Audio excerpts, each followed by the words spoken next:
Dad waiting impatiently. Bring it fast. Why won't you trust me? Rahul tried one last time. I just don't, came the sardonic reply. With trembling hands, Rahul handed over the notebook to his dad, who took it from him. He sat in his chair and opened the notebook. Rahul rushed beside him, beads of sweat forming on his temples. The moment Mr. Rana opened the notebook, Rahul closed his eyes with dread. Mr. Rana pulled out a white envelope from the center of the notebook. Mrs. Rana gasped. The family was in a state of shock. Rahul may have been troublesome, but they couldn't have imagined him as a thief. Tears rolled down Rahul's face. What followed was no surprise to anyone. His father gave him a sound thrashing and scolded him for daring to do such a thing. His mother kept asking why he'd done it, but Rahul refused to break his silence. No matter how much he was scolded and beaten, he refused to utter a word. You have crossed all limits today. I am fed up with being answerable for your actions. Having a good-for-nothing child is better than having a thief. For a child. Why don't you just leave the house and do as you please? Mr. Rana screamed at him in a fit of rage. That night, Rahul left the house. It's said, family is where life begins and love never ends. But Rahul had neither got the life nor the love he wanted from his family. The next morning, no one could find Rahul in the house. He had left, and all he took with him was a photograph of his family as a memento. He was about to journey into a new realm, a different world, leaving behind a letter in his remark notebook. Mom, Dad, I am sorry once again. Sorry that I let you down one more time. I know it was hard raising me, and I know you both had your own ways. I don't blame either of you for anything. I just wish you could understand. I really wish you could. I wish I could have run into your bed on those nights and felt your arms around me. I wasn't a problematic child. I was a child with a problem. Mom, Dad, you didn't lose me today. You had already lost me the day you started comparing me with Karen.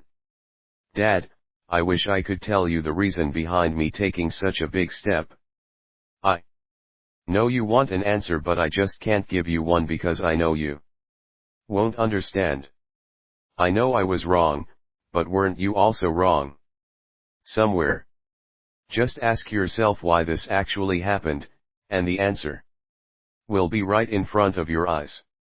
Mom, I know you wanted me to be the best, and I hope you know that I tried. It's just that I realized too late that trying to be the best was futile. Karen will always be better than me, but why should this reality upset me? I did not want to disappoint you, so I constantly cut off my edges trying to be the perfect circle you wanted me to be, but I'm far from it. I'm a square. I was trying to make you proud, but I just can't do this anymore. Live this game of pretense. And because of your comparison, I could never share with Karen the bonding brothers have. I always thought of my elder brother as competition, but was I at fault? You may ask why I didn't tell you that I was sad and that all this had tormented me for so long. I did. I told you when I started shutting myself in my room. I told you when I said I wasn't hungry and stopped doing schoolwork. You simply dismissed me as lazy. I became more and more quiet. You didn't hear my silence because you weren't listening. I know that you love me, and this knowledge has always kept me strong. I just wish you could step into my shoes for a day and study my situation from my eyes, understand my emotional outbursts, and my struggle to belong here with you. I have decided to leave because I do not Know a better way of getting rid of this misery. One day, I will be back and you will be proud of me. Without thinking about the struggles and obstacles that he would face, Rahul walked on. Struggles are like washing machines, they twist, they spin and knock us around, but, in the end, we come out cleaner, brighter and better than before. The day Rahul left his house, he was naive, vulnerable, and impulsive. Years later, he returned as an intelligence officer. His profession spoke volumes about his character. And yet, his struggles, as we know them, were not over. Chapter 4. When is she coming? Akriti, is that correct? Karen inquired. Rahul nodded. She should be here in the next few minutes. After a pause, Rahul spoke, so, you knew why I'd taken the money? Yes, your friend told me. I met him on the day you left the house. Karen smiled knowingly. Do they know about it? No. They don't know anything. Even the bicycle lie remains intact. Karen winked. After Karen left the room, Rahul switched back to the video call with Akriti. She had heard the entire conversation. You robbed money from your house? Akriti asked, surprised. It's a long story that I'll tell you some other time. For now, I want you to concentrate on making a good impression on my parents. I'll hang up now. Come soon. Neither Akriti nor her parents were convinced that Rahul could persuade his parents to accept him, let alone accept their relationship. But things were happening for real in the Rana household. Rahul was nervous, not only because he didn't know if his parents would let Akriti stay at their house, but also because his brother's meeting with his in-laws had turned into a debacle, and he'd been the primary cause of it. When Karen returned to Rahul's room, he could not stop himself from thanking his elder brother. Karen, thank you for saving my arse all the time. Karen laughed. Then he said, it's great to see you like this.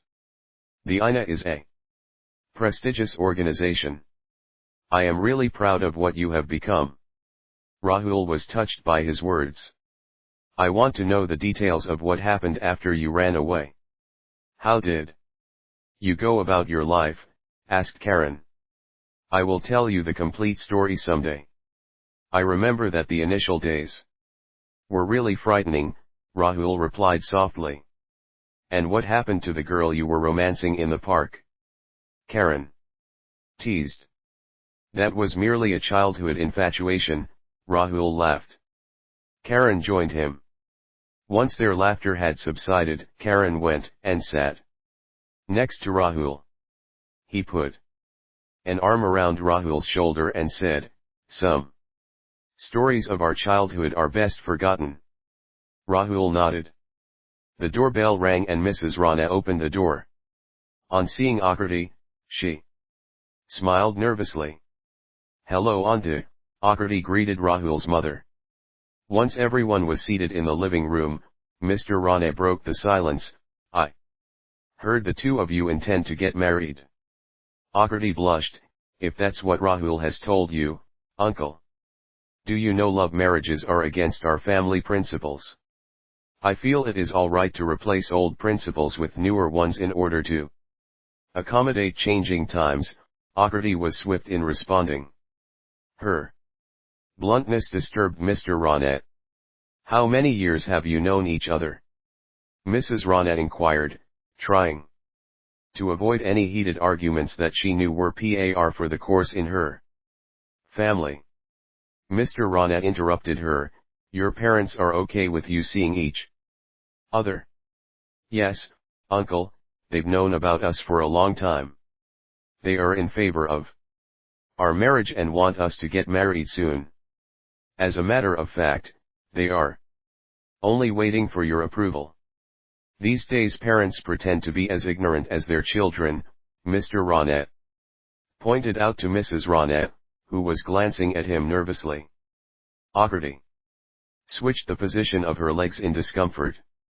Rahul wanted to retaliate, but Karen stopped him. My parents wanted the approval of Rahul's parents before we got married. Akriti said politely. Oh. So, that's why you're here, all of a sudden, Mr. Rana stared at Rahul accusingly. Dad, let's investigate the reason for me being here later. Can we please discuss the plans for our marriage first? Rahul said, without your permission, it is impossible to continue. Akriti added, my parents are very fond of Rahul. He used to stay as a paid guest at our house. Paid guest? You mean Rahul stayed with you in your house? Rahul's mom was stunned. Yes, Mom, but with her parents around. It's not like we were alone. Rahul answered for Akriti. We've also been young, Rahul. We know how it is with youngsters. Don't try to teach us, Rahul's father remarked. If you've also been young and done the same things, then simply give us permission and get this over and done with. Why create a fuss? Rahul was upset. That made Mr. Rana lose his temper and he blurted out, what kind of permission do you need? It's not like you've done anything with our permission in the past. Who are we to stop you? You know very well that love marriages are not acceptable to us. She does not even look like she belongs to our caste. So don't expect things to be grand. We are not willing to face our community and be answerable for an irrational and unprincipled marriage. Rahul's mother tried to ease the atmosphere by asking Akriti to help her with serving snacks. She was not against their union but did not wish to give her consent in front of her husband. After all these years, she wanted to see her son happy, but she did not dare to oppose Rahul's father. She had learned to live a compromised life. After Akriti had left with Mrs. Rana for the kitchen, Rahul spoke, I don't believe it. She is a freelance software developer, and here we are discussing her caste and community. You know what, Dad? Even if you people earn $1 million, your thinking will still remain poor. Karen tried to calm him down. Mr. Rana got up and walked towards the window. He always did this when he didn't wish to look someone in the eye. Without looking back, he said, if you guys have already decided, it doesn't make sense to go against your decision. You can get married if you want to. Although we still don't approve of the match, we are ready to give our consent. We'll help get the formalities done but don't expect much from our side. If it were up to Rahul, he would never have asked for their consent. Because Akriti's family had been so persistent about receiving approval from Rahul's family, he had been left with no choice. Also, he had a bigger request pending. Looking at his mother, who had appeared with a tray of snacks, Rahul said, till our wedding, Akriti will stay with us. Her parents are out of town. And I don't want her staying in a hotel. Rahul did not wish to reveal the real reason behind Akriti's stay. He didn't want his parents to be apprehensive about the danger that was lurking in Akriti's life. They would never agree to invite the danger upon themselves. If they knew about it, I don't think the will be a problem with Akriti staying. Mrs. Rana tried to sound helpful. For 15 years, this house had not seen a trace of him, and now he takes decisions as if he owned the place. Mr. Rana spoke to the air, before leaving for his room. If something has to be created, something else has to be destroyed. Every creation comes with a cost. Even revamping comes at the cost of dust, and currently Rahul's house was covered with dust. Nothing was right, yet.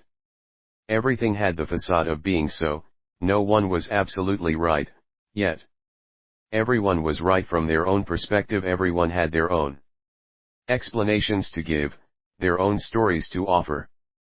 Rahul knew the days ahead would be tough, with both professional as well as personal issues to take care of. He also knew that Akriti would feel uncomfortable living in a different environment altogether, and that made him consider how a girl after marriage has to forego everything related to her past to step into a new reality, someone else's reality. Yet, it was unfathomable how Rahul had brought his family around to not only consent to their marriage, but to also let Akriti stay at their house. The cultural walls of the house were getting renovated, and Rahul was the architect. The next morning, Akriti was helping Rahul's mother prepare breakfast. "So, you are a freelancer? What does that mean?" Rahul's mother asked. "Akriti, I don't work for a particular company. I take projects from multiple companies and adjust my work timings accordingly. It kind of gives you your space, as you are your own boss. Good for your generation. You people are not stable in anything that you do. I hope you're stable with your marriages, at least. No freelancing, I suppose," Rahul's mother tried to joke. Akriti was appalled by her bad sense of humor. "You're funny, Auntie," she let it go.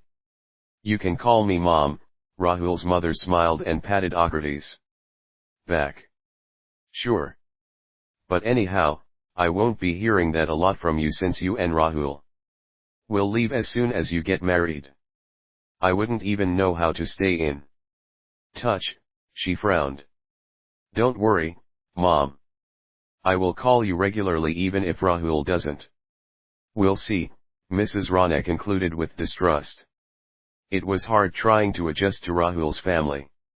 Mrs. Rana tried to make conversation with Akriti but always ended up saying something hurtful.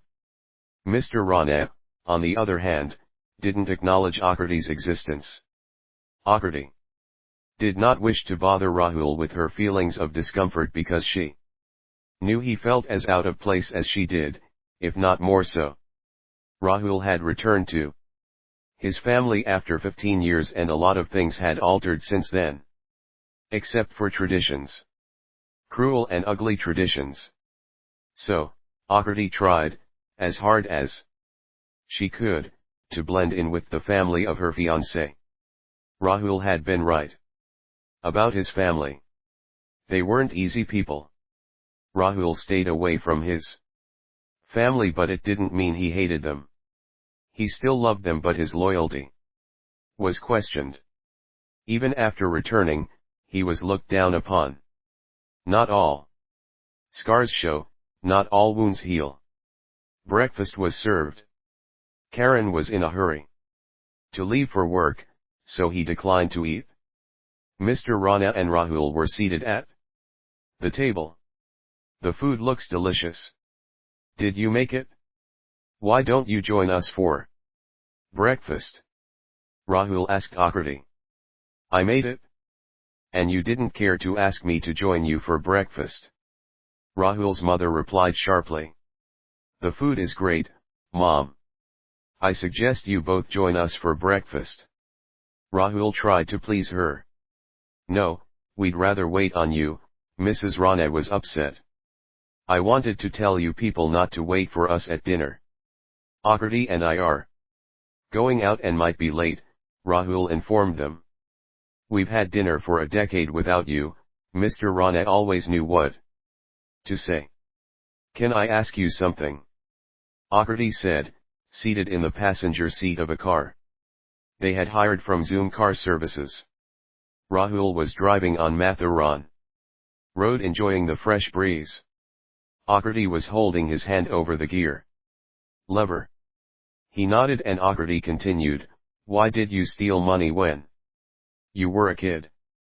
"There's nothing really interesting about that story," Rahul avoided revealing the truth. "Why do your parents treat you like this?"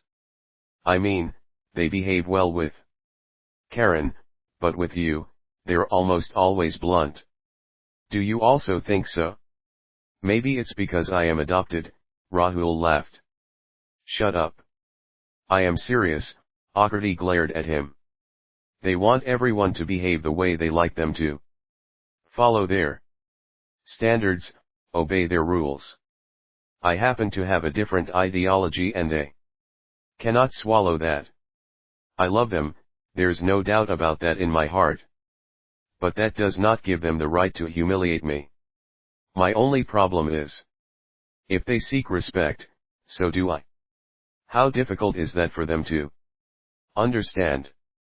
Rahul said, with a tone of rebellion in his voice. Hey, let's talk about something else, Akriti said, leaning towards Rahul as a romantic song began playing on the radio. Their marriage was fixed for the weekend. They had decided to have a simple ceremony with the family, and they had informed Akriti's parents, who were flying in the day before. Akriti sank back into her seat, relaxing. As she opened the window, old music never fails to create the right vibe.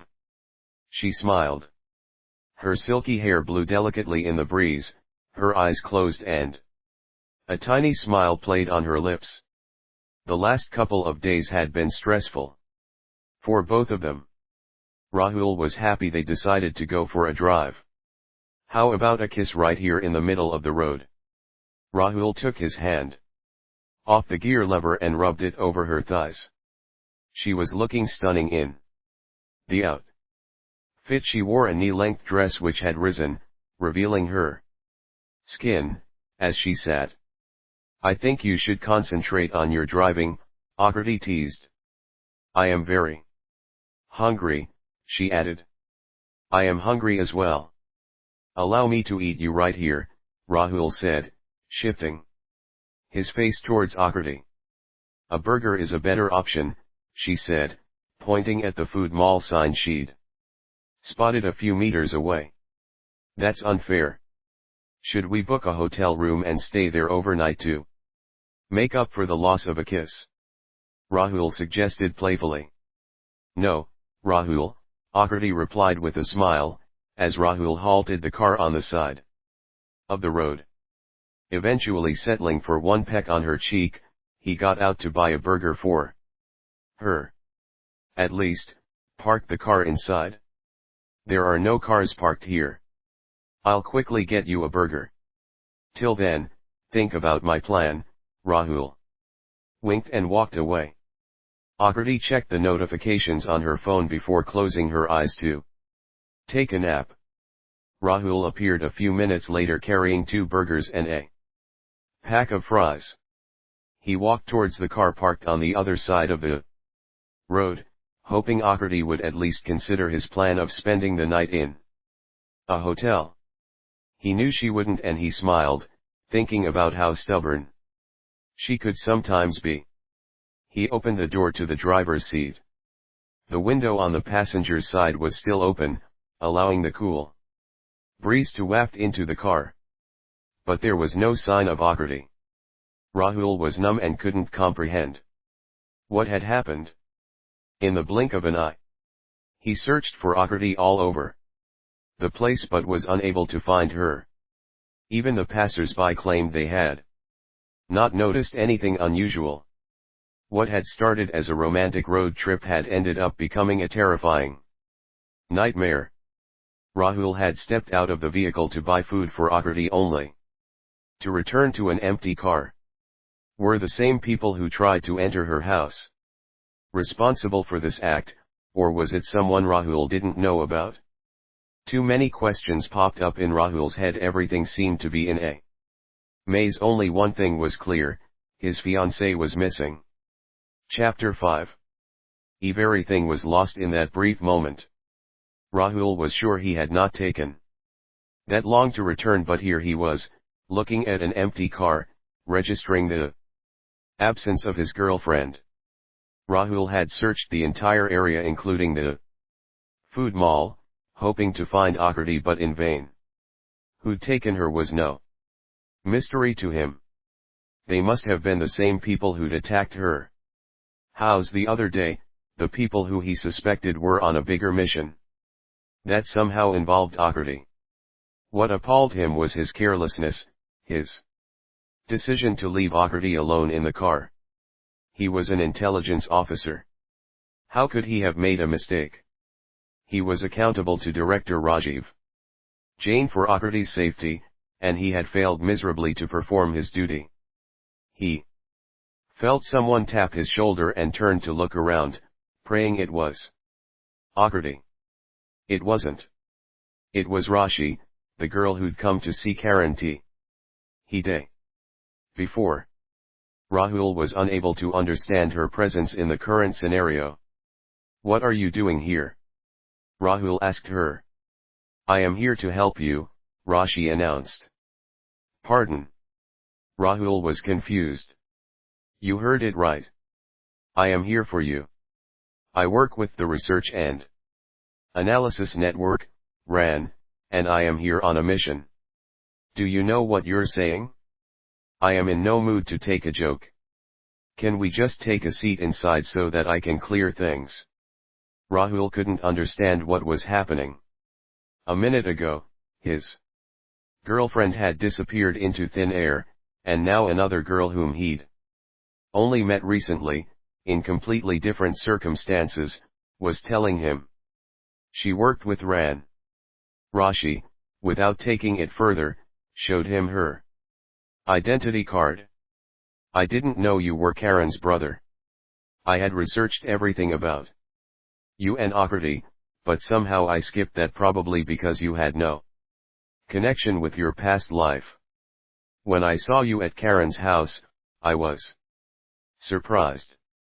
I couldn't even introduce myself as someone working with Ran. I have been tracking you guys since the attack at Akriti's house. The day that incident took place, Ran was alerted, and since then I am on a mission to discover the motive behind it. We fear that there is a conspiracy involved. I followed you to Mumbai. A little while after you entered the food mall, I felt the need to use the restroom, and when I returned, Akriti was missing. My car was parked at a distance behind yours. She continued. Since the mission is feared to be a conspiracy, we decided not to disclose our involvement to the INA, which is why you don't know about me. All right, I believe you, Rahul said, at last. There's something else I need to tell you. I found a note on the seat where Akriti Saturday. A note? What does it say? Rashi handed over the note to Rahul and he read it out loud. I'm everywhere and nowhere.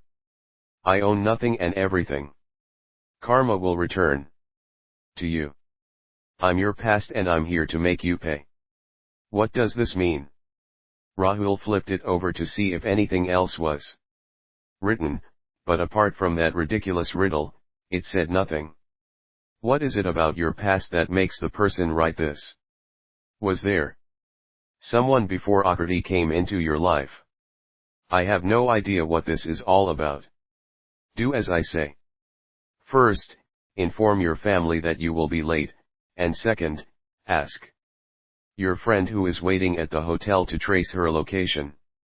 How do you know about Nirav? I already told you, I am on a mission. Now tell me everything you can. Remember about your past relationships. But why can't we just go and find Akriti instead? Rahul, this is about a national threat and I request that you cooperate. Akriti is being used as a scapegoat, and if there's any chance of us finding her, it is through you. National threat? Are you serious? Yes, the nation is in danger and we have limited time. Rahul stayed silent for a while before he began telling Rashi about his past. He would do anything to get Akriti back. 18 years ago, Rahul was getting his uniform ready for school when Karan burst into his room to inform him that both mom and dad wanted to talk to him. Walking out of his room, he could hear faint whispering coming from the living room. His parents were talking to each other in hushed voices, but the second he walked into the room, they stopped. His mother turned to look at him with a wary expression.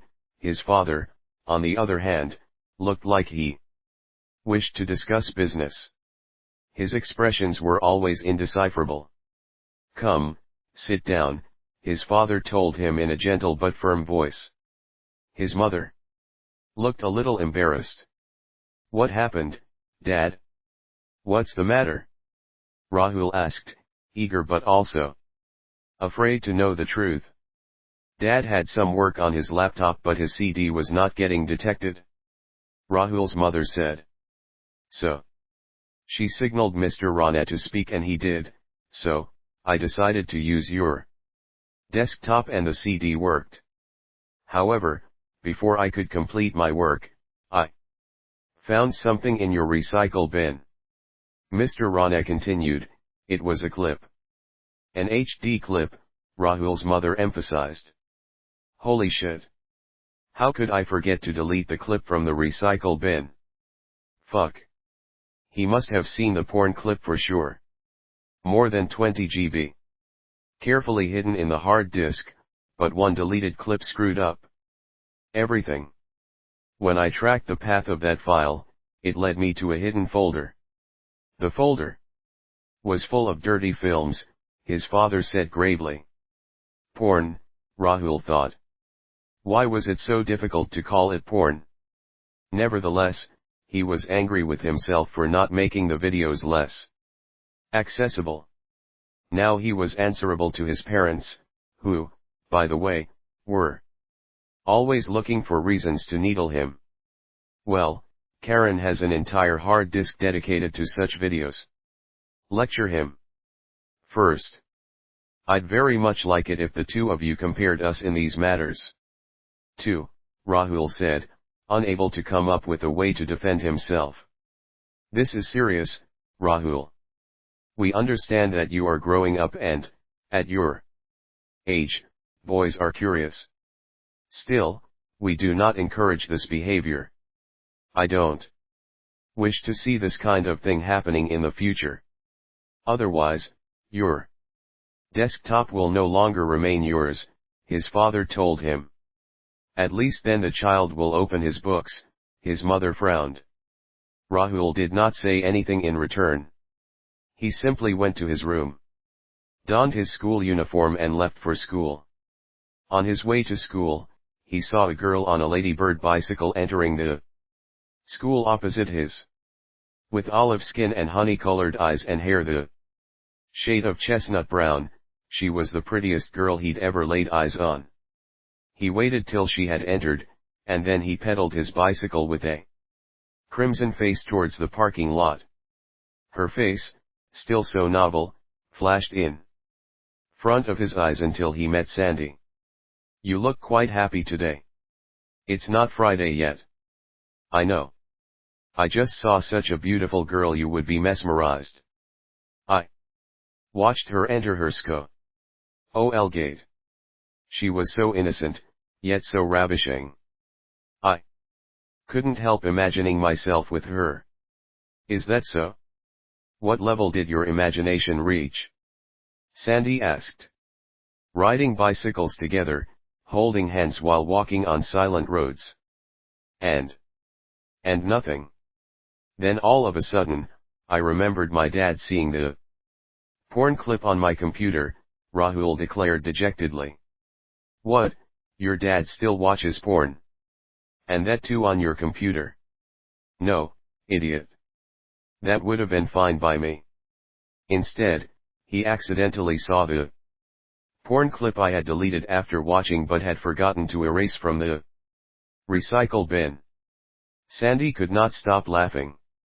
What was their reaction? Sandy asked, still laughing. I told them Karen had an entire hard disk full of those, Rahul replied. You're kidding. Why don't you tell him to share some? Sandy said gleefully. Shut up and show me your homework. I haven't completed it yet. I have to finish it before the lecture begins. Even while he was finishing his homework, her face flashed on the pages of his notebook so clear that he could have touched her. For him, she was like a song whose tune he'd just heard, but would never forget for the rest of his life. Every period in school seemed longer than it was, as if the minute and hour hands were in a conspiracy to not move that day. At last, when the bell for the last period rang, Rahul picked up his bag and rushed outside the classroom. Sandy ran behind him. He wished to see if the girl looked as beautiful as Rahul had described her to be.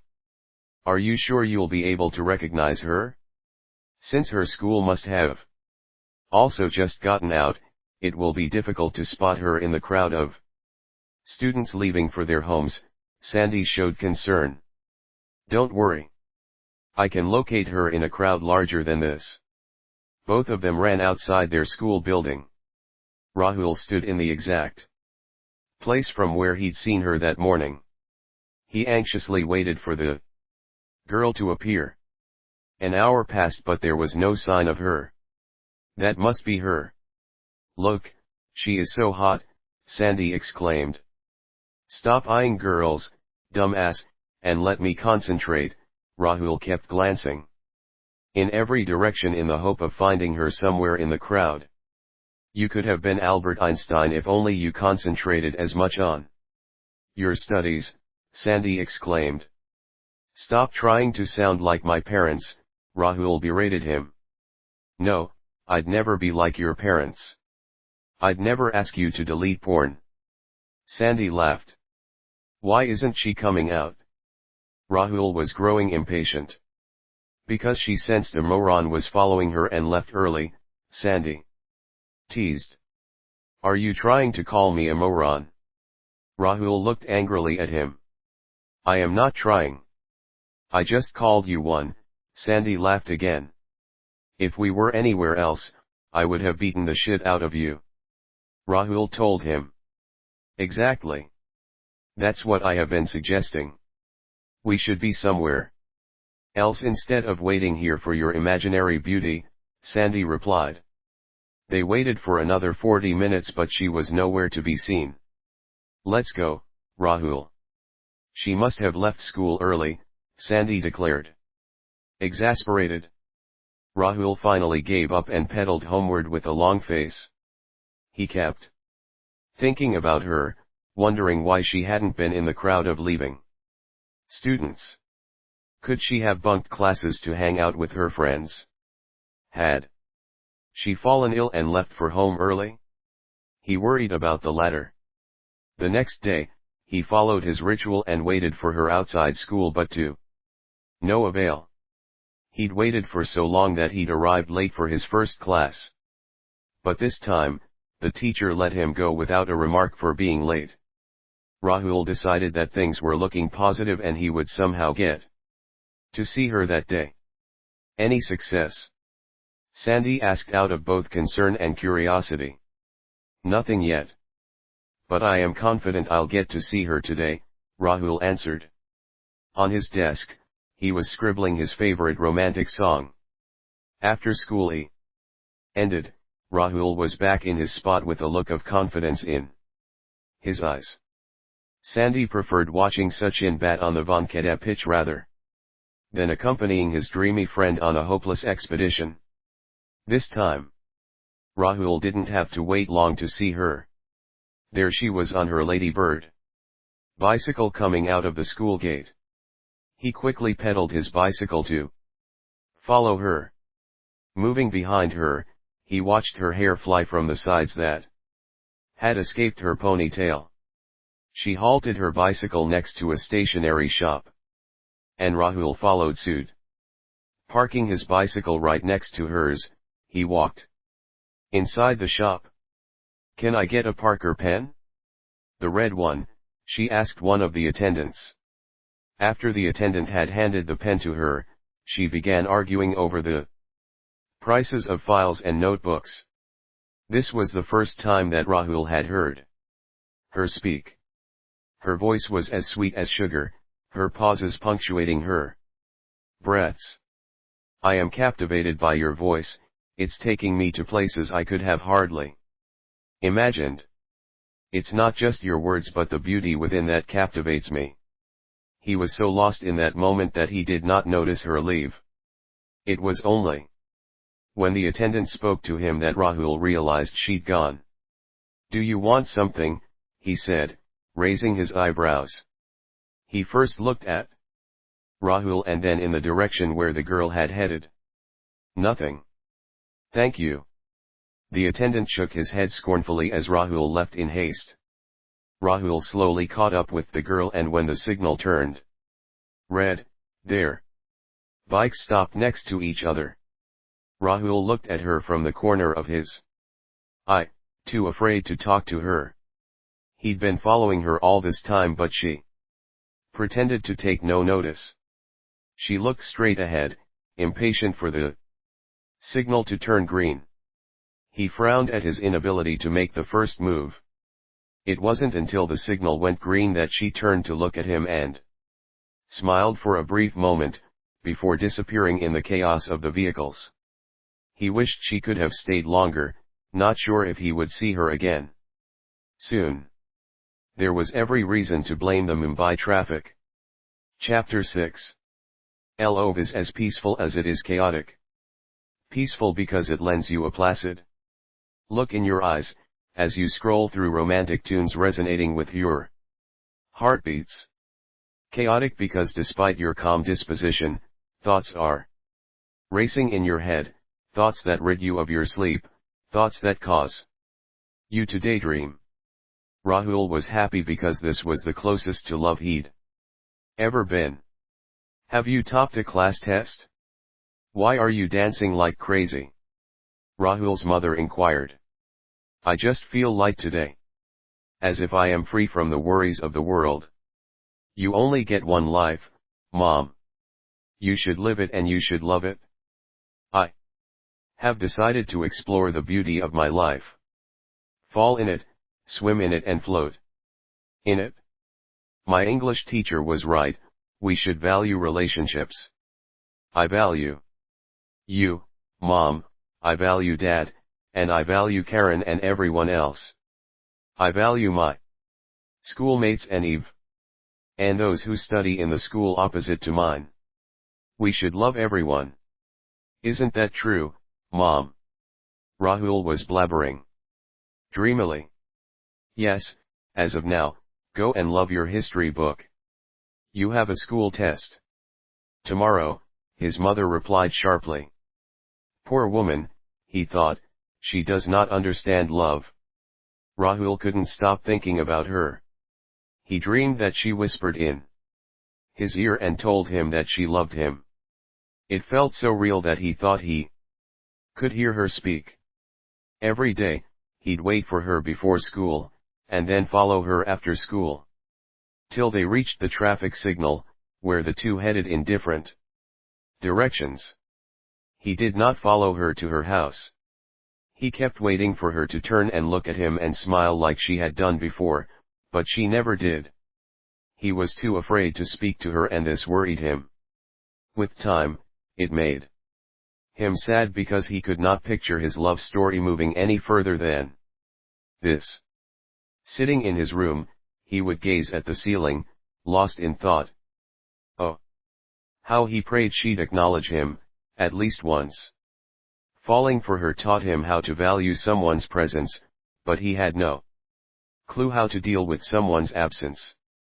His wish to meet her was fulfilled the next morning when he waited for her outside school. She was on her bicycle and was pedaling towards her school gate. He told himself he had to break his silence today. They had a long vacation ahead of them. Due to Ganesh Visarjan, which meant he wouldn't be able to see her until it ended. This was his only chance and he had to make the most of it. Without further thought, he shouted, "Hello, the girl on the bicycle." After ascertaining that she hadn't heard him, he shouted louder, "I am talking to you, ladybird girl." This time, the girl heard him and she turned to look at Rahul. In that moment, Rahul felt goosebumps on his skin. He was once again left speechless. Not knowing how to react, he stood there like a mannequin. On receiving no response from Rahul, she turned away and, without acknowledging him, she went inside the school gate, leaving Rahul dejected. Again. This was not the kind of encounter Rahul had hoped for. Fate had a way of pulling them together, but it was up to Rahul to take the first step. And as of now, circumstances were evidently not on his side. All he wanted from the world was her. Even a glance from her was enough to tickle his nerves. She, on the other hand, knew nothing about him.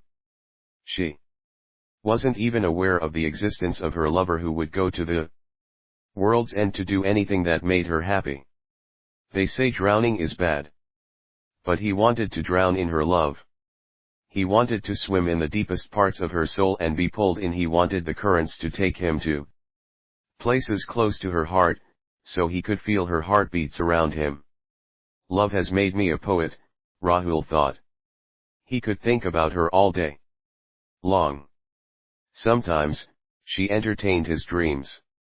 He did not wish to wait until after gains Visurjan to see her again. To his amazement, his next meeting with her was shortly after, as the festival brought with it a surprise for Rahul.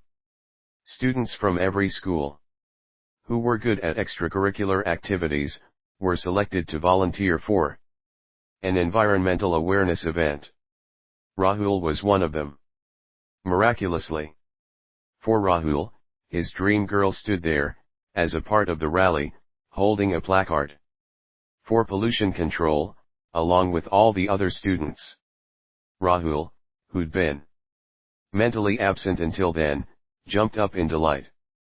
Ganpati Bappa Moria chimed in his heart. She stood a few students away from him, and he cautiously moved towards her. He tried to push his way through the students who, in turn, gave him annoyed glances.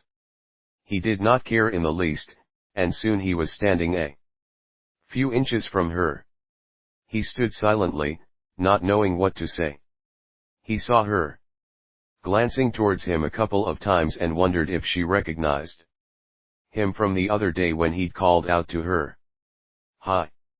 Are you from Holy Cross?" Rahul finally gathered the courage to speak. "Sorry," she turned towards him, pretending she hadn't heard him. "I was asking if you studied at Holy Cross," he repeated his question. "Yes." "Why? Do I know you?" she inquired. Her voice was playing with his senses again. "I've heard about a teacher at your school who also offers home tuitions for mathematics." "I've heard she teaches very well," Rahul said. He'd learned this piece of information from the front benchers at school. "Yes, Miss Pereira. I go to her classes after school." "Well done, Rahul," he applauded himself. "Does she teach boys as well?" "Yes," she smiled. "Okay, thanks," Rahul smiled back. That was all Rahul needed to sustain him for the day. He did not try to talk to her after that. In his mind, he relished the idea of sitting next to her. He always knew that they were meant to be, and that God would find a way to bring them together. It was time Rahul concentrated on his weakest subject. The first step would be to take tuitions for mathematics. It was one of the rare occasions when Rahul was confident about asking his parents' permission. Every demand of Rahul's was fulfilled after a lot of scrutiny, but when it came to his studies, his parents did not question him much. They were happy that their child wanted to join private classes to improve his mathematics.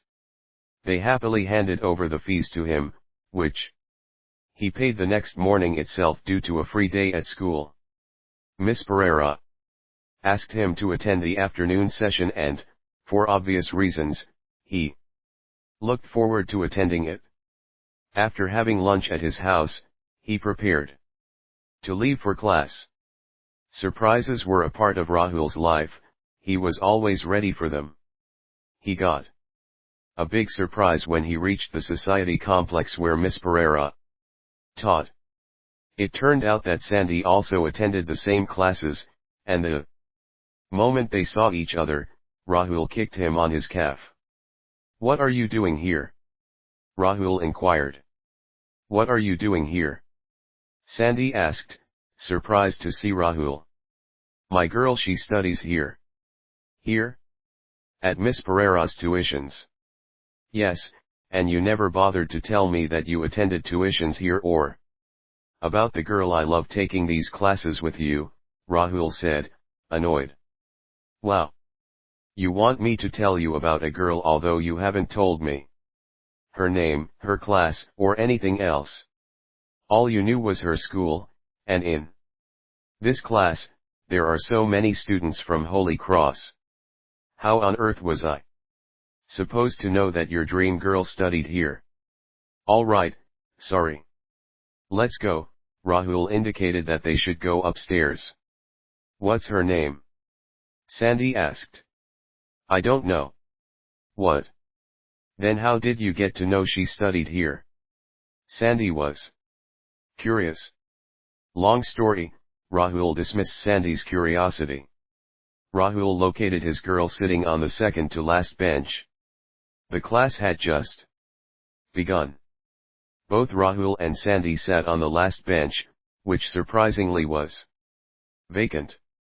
Rahul was disappointed when he received neither a friendly greeting nor an acknowledging smile. "Now, who's your girl?" Sandy asked. Rahul pointed to where she was sitting and, in return, Sandy told him that she was his friend. "Really?" Rahul couldn't believe his fortune. Sandy nodded. Rahul was a little relieved knowing that it would be easier to get himself introduced to her. An introduction was, after all, the first step where most relationships failed even before commencing. "Why didn't she greet you then?" Rahul wanted to be certain. "She is very serious in classes but equally fun outside. Her name is Trisha." Trisha. So, that was what his ladybird girl was called. Her name was as enchanting as her personality. Trisha. Trisha. Trisha. Rahul kept repeating her name under his breath. He loved the music it created on his lips. Once the class was over, she turned back to greet Sandy. "Can you give me your notes of the last lecture?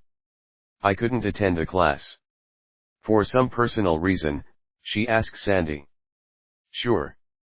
You can take my notebook, but don't forget to bring it tomorrow. By the way, this is Rahul, my best friend at school." "Hi, Rahul," Trisha greeted him. "Hi, Trisha. How are you?" Rahul spoke. "Oh.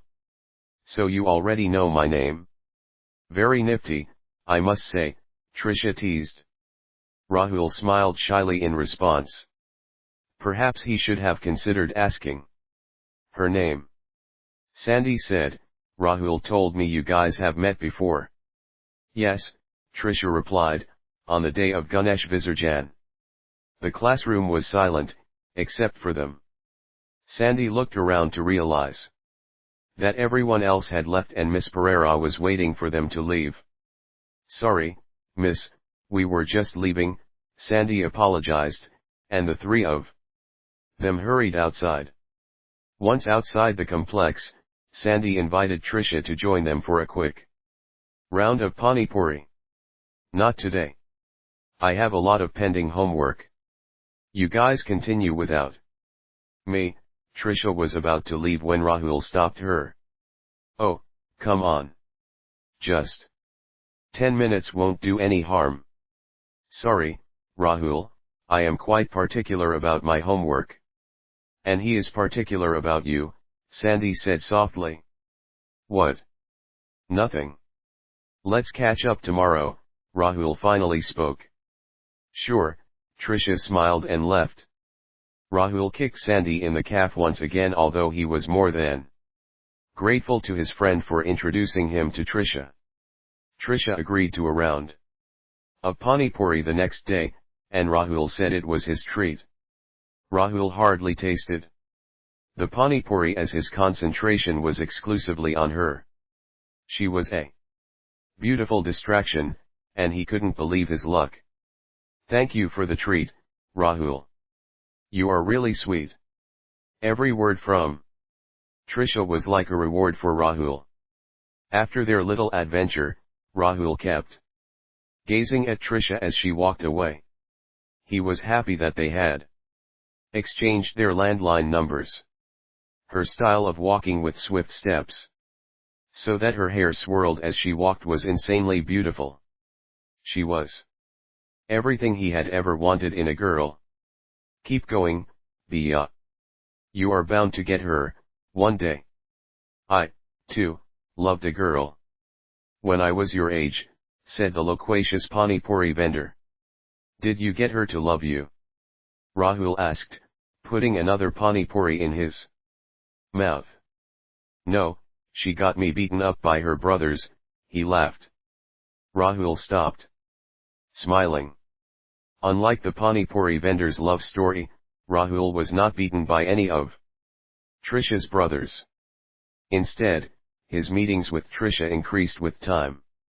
Conversations on landlines were now prolonged and passionate. Like a love song in a movie, their romance bloomed quickly. Chapter 7. 1 month later. Life isn't that hard, we make it hard. The sun rises and then it sets, we just tend to complicate the process. Rahul and Trisha's togetherness was special because they were too naive to understand the complexities of life. With no insecurities, no space for jealousy, their bond was pure and sweet. Rahul and Trisha had decided on a secret code for communicating on the landline. They gave each other 3 brief missed calls before finally picking up on the 4th ring. This way they knew it was the other calling, and could ensure that their parents did not pick up. In those days, when cell phones did not exist, this was a lifesaver. That night, Trisha received 3 missed calls on her landline at 12:30. She picked up on the 4th ring, anxious to talk to Rahul.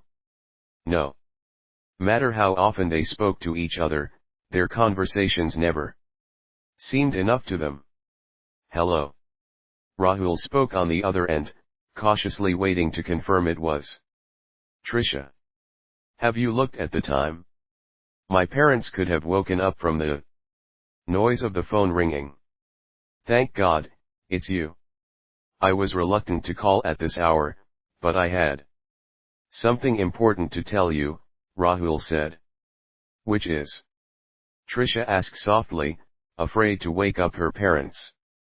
I called to ask if we could bunk our tuition tomorrow, as there is nothing important that is going to be taught.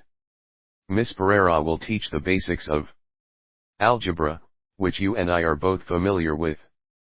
I know. You are particular about classes, but could you please at least consider it for me?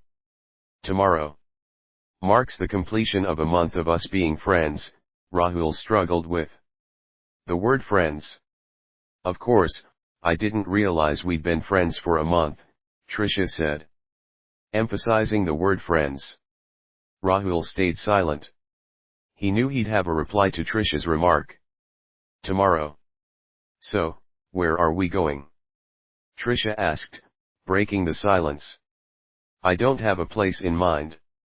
I just wanted to spend some time with you. Rahul lied. I am not bunking my class to go to a random hangout spot, Trisha replied, smiling inwardly but sounding stern. Okay, fine. It'll be someplace special. In fact, I am taking you to my favorite hangout spot, Rahul assured her. Trisha smiled and terminated the call. On any other occasion, Rahul would Have called back to find out why Trisha had ended the call without a reply. But tonight,